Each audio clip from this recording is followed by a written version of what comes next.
మారయ్య గారు, హైకోర్టులో ఇవాళ మీకు సంబంధించిన అంటే కేటీఆర్ గారు లీజుకు తీసుకున్న ఒక ఫామ్ హౌస్కు సంబంధించిన వివాదం హైకోర్టుకి వెళ్ళింది. హైకోర్టులో రేపటి వరకు స్టే విధించింది. అంటే పూర్తిగా కూడా కాదు, రేపటి వరకు స్టే విధించింది.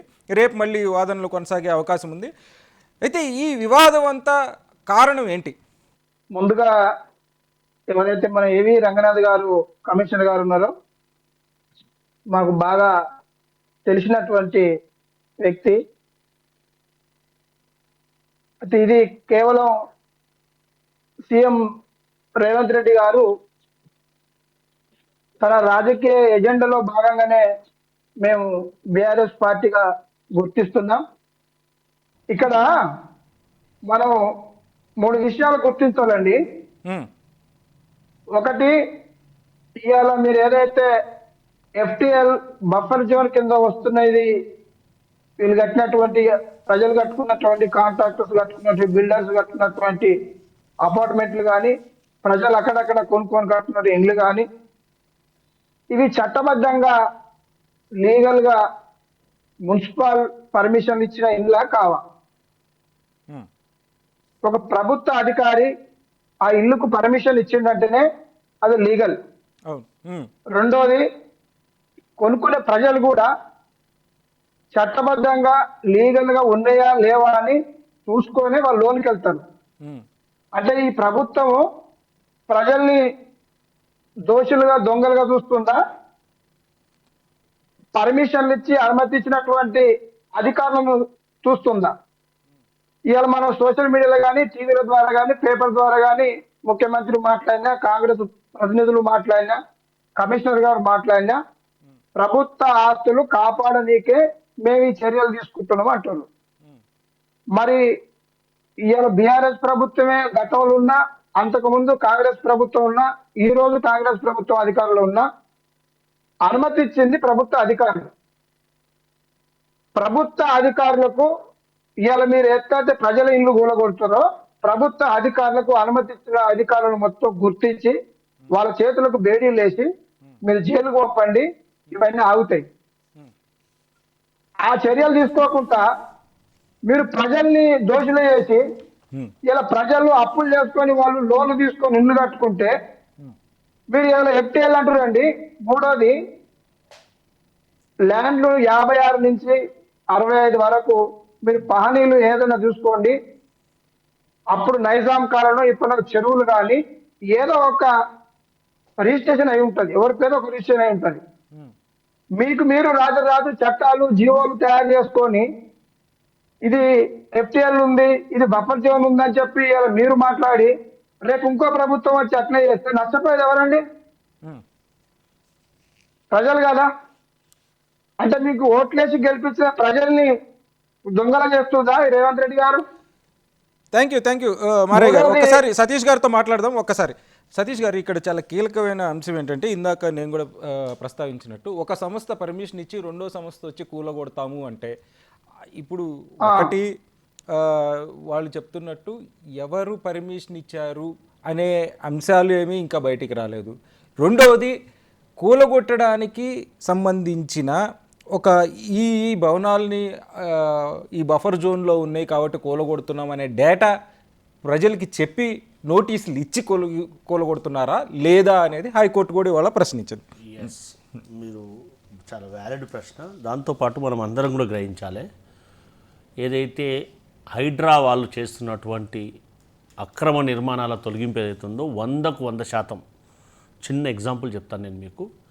మణికొండలో ఒక 7 విల్లాల్స్ని అక్కడ ఎఫ్టీఎల్లో నిర్మాణం జరిగి వాళ్ళకు 4 రోజుల ముందు నోటీసులు ఇస్తే వితిన్ పీరియడ్ లోపల స్పందించినటువంటి సందర్భంలో మాత్రమే ఆ విల్లాస్ని ఇప్పటి వరకు 3 విల్లాస్ని నేలమట్టం చేయడం జరిగింది. మిగతాయి కూడా అవి పడగొట్టడం జరుగుతూ ఉంది.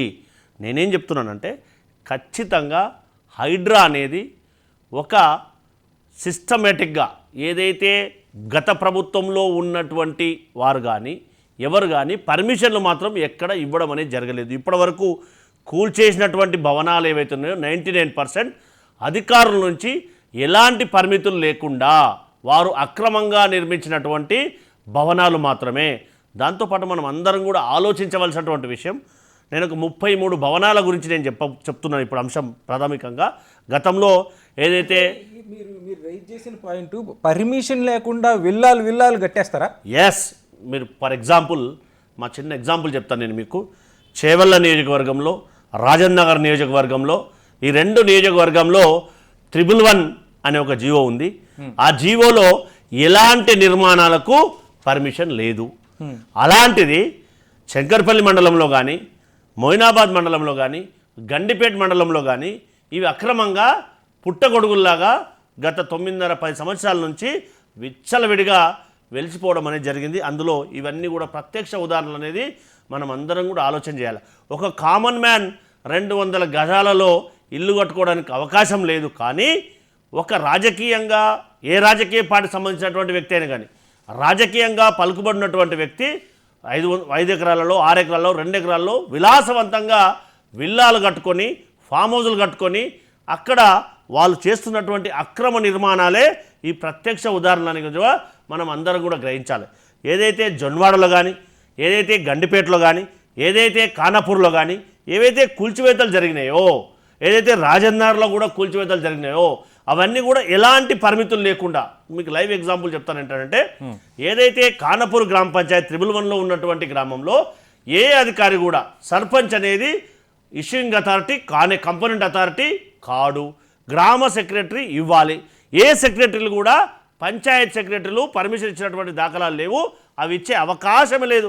కాబట్టి నేను స్పష్టంగా చెప్పదలుచుకుంది ఏంటంటే, గత ప్రభుత్వం ఏదైతే అక్రమంగా నిర్మాణం చేసిందో వాటన్నింటినీ ఖచ్చితంగా ఎఫ్టీఎల్లో, బఫర్ జోన్లో, ప్రభుత్వ స్థలాల్లో ఉన్నటువంటి వాటిని ఖచ్చితంగా కూలుస్తూ ఉంది.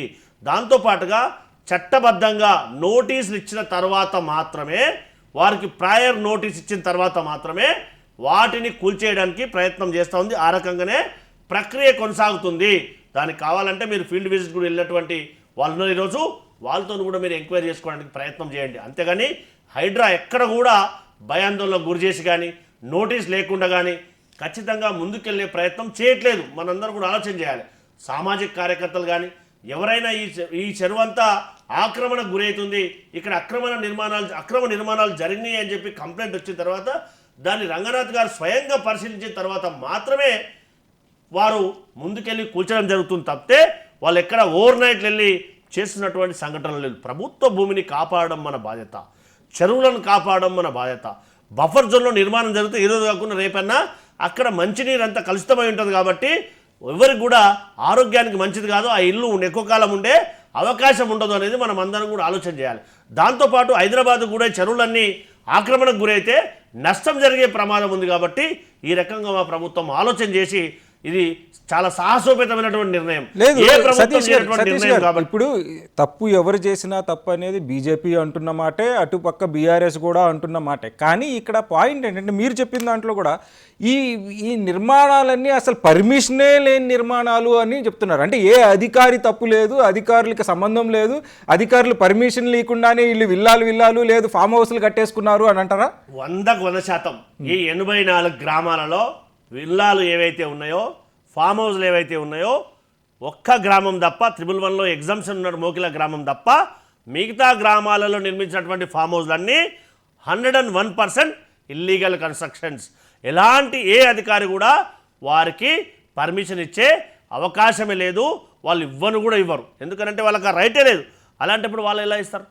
కాబట్టి అనాథరైజ్డ్ కన్స్ట్రక్షన్స్ కాబట్టి వాటన్నిటిని కూడా, దాంతోపాటు మిగతా వాటి కనుక వెళ్తే ఇంకా నష్టం జరిగే ప్రమాదం ఉందనే ఉద్దేశంతో ఏవైతే మన గండిపేటకు ఆనుకున్నటువంటి వాటిని కానీ, ఏదైతే ఇటు మన హిమాయత్ సాగర్కు ఆనుకున్నటువంటి ప్రాంతాన్ని వాళ్ళు ఐడెంటిఫై చేసి వాటిని మాత్రమే కూల్చడానికి ప్రయత్నం చేస్తున్నారు. వారందరూ కూడా అడ్వాన్స్గా నోటీసులు ఇచ్చి మాత్రమే వాటిని కూల్చే ప్రయత్నం చేస్తున్నారు. ఆ ప్రక్రియ యథావిధిగా చట్ట ప్రకారంగా కొనసాగుతూ ఉంది.